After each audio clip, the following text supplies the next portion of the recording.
Saya mencoba dalam keputusan itu pakai kriteria, Pak, supaya predictable. Saya rasa dalam perjalanannya kelihatannya ada kriteria nomor 0, yaitu tak bermasalah. Kriminal misalnya gitu. Saya hanya membacakan berita yang pernah saya baca. Nama Caimin memang disebut di persidangan oleh salah satu saksi pernah menerima uang 40 miliar. Ini fakta persidangan ada di berita, bukan saya karang-karang gitu. Ini kasusnya kan sudah lama. Ketika Muhaimin menjadi Menteri Tenaga Kerja. Bakal calon Presiden Anies Baswedan tidak mengkhawatirkan pemeriksaan Muhaimin Iskandar atau Caimin oleh Komisi Pemberantasan Korupsi terkait kasus sistem proteksi TKI di Kemenaker Trans. Anies menilai bahwa lembaga anti rasuah ini akan bersikap profesional dalam kasus yang ditanganinya. Saya rasa dalam perjalanannya kelihatannya ada kriteria nomor 0, yaitu tak bermasalah. Ini tidak ada masalah, ini tidak ada masalah. Saya sangat yakin seperti yang disampaikan juga oleh Gus Imin. Panggilnya Muhaimin oleh KPK ini bukan politisasi hukum, tetapi proses hukum biasa. Ya. Karena menurut saya politisasi hukum itu artinya menggunakan hukum sebagai alat politik untuk kepentingan politik. Sedangkan ini kasus ini kan sudah lama dan terjadi ketika Muhaimin menjadi Menteri Tenaga Kerja. Ya, tersangkanya sudah ada. Jadi karena ini proses hukum, jadi mencari sambungan-sambungan Muhaimin itu ya diminta memberi keterangan saja. Seperti dulu saya waktu Pak Akil itu di OTT, saya dipanggil juga. Orang berteriak, wah itu Pak Mahfud kena terlibat dalam kasus korupsi Pak Akil Muhtar gitu.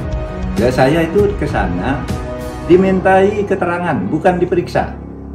Sama, Muhaimin ini dimintai keterangan. Kalau dimintai keterangan itu artinya memberi sambungan informasi. Kalau diperiksa itu ada dugaan terlibat. Gitu. Jadi ini kadang-kala orang tidak paham. Dan kita sudah berpendirian begini, pendirian negara, pendirian pemerintah, bahwa tidak boleh hukum itu dijadikan alat politik karena sebuah kontestasi politik. Itu tidak boleh. Pemerintah mengatakan jangan sekali-kali hukum dijadikan alat untuk membungkam kegiatan politik atau mendukung kegiatan politik.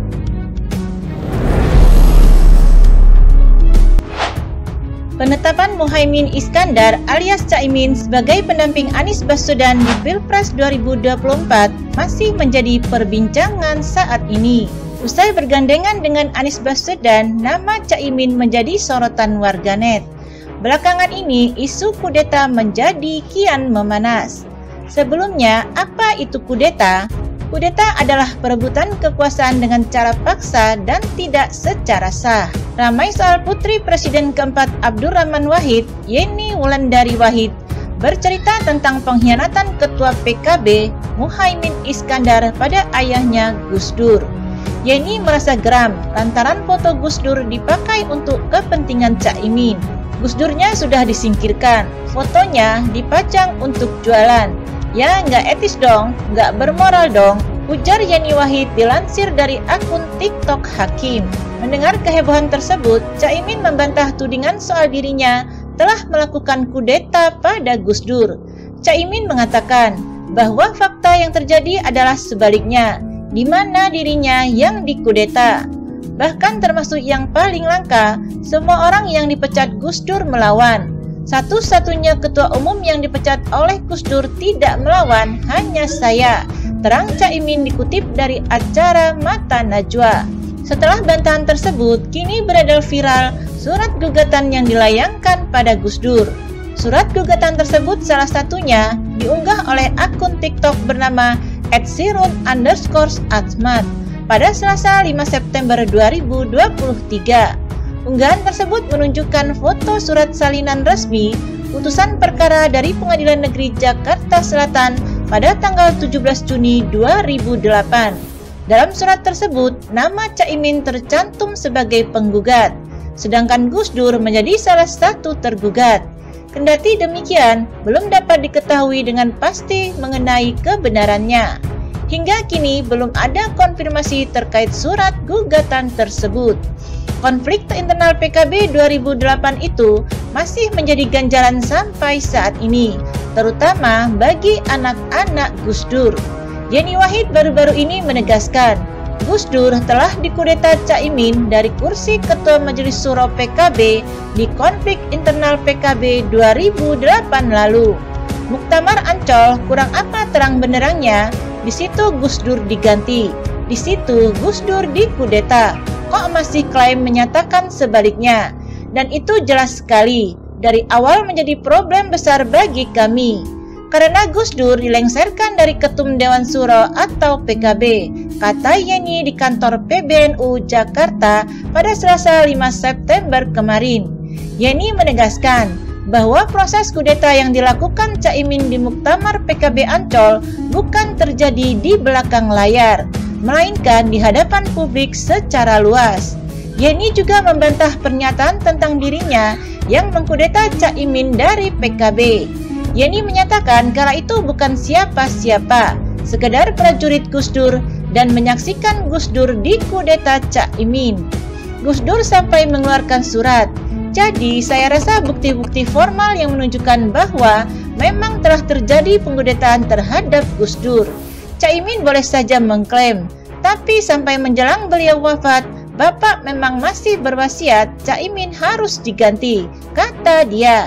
Bukan hanya Yeni, kakaknya Alisa Wahid juga bercerita Gus Dur sempat berbicara kepadanya bahwa Caimin telah merebut PKB sehingga tak bisa dibiarkan. Saya memang tidak pernah terlibat masuk di PKB, tapi saya jelas mengingat betul ucapan Gus Dur langsung kepada saya. Imin merebut PKB dan tidak bisa dibiarkan.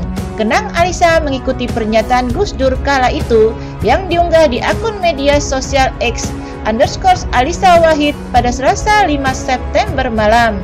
Alisa juga menuangkan kesaksiannya terkait konflik internal PKB itu dalam sebuah tulisan di blog pribadinya yang berjudul Bapakku Bukan Perekayasa Konflik. Di tulisan itu, Alisa menyampaikan konflik PKB 2008 berdampak pada kesehatan Gus Dur. Ia mengatakan Gus Dur mengalami stroke ringan usai terjatuh dari kamar mandi lantaran mendengar berita konflik PKB. Mantan ajudan Gus Dur, Priyo Sambada, pada medio Juni 2022 lalu sempat mengungkapkan Gus Dur lebih sedih kehilangan PKB daripada saat dilengsarkan dari kursi presiden pada 2001. Gus Dur itu sedih sekali ketika kehilangan PKB. Ketika Gus Dur dilengsarkan dari presiden, Gus Dur itu biasa saja, kata Priyo dalam diskusi daring saat itu. Priyo mengungkapkan Gus Dur semakin sedih, terutama karena melihat aksi Caimin sujud syukur, bahkan hingga menggunduli rambutnya. Di kamar mandi beliau jatuh. Beliau kena serangan stroke kesekian kalinya karena saking sedihnya. Apa? Di mana nurani kalian? Di mana? Ucapnya.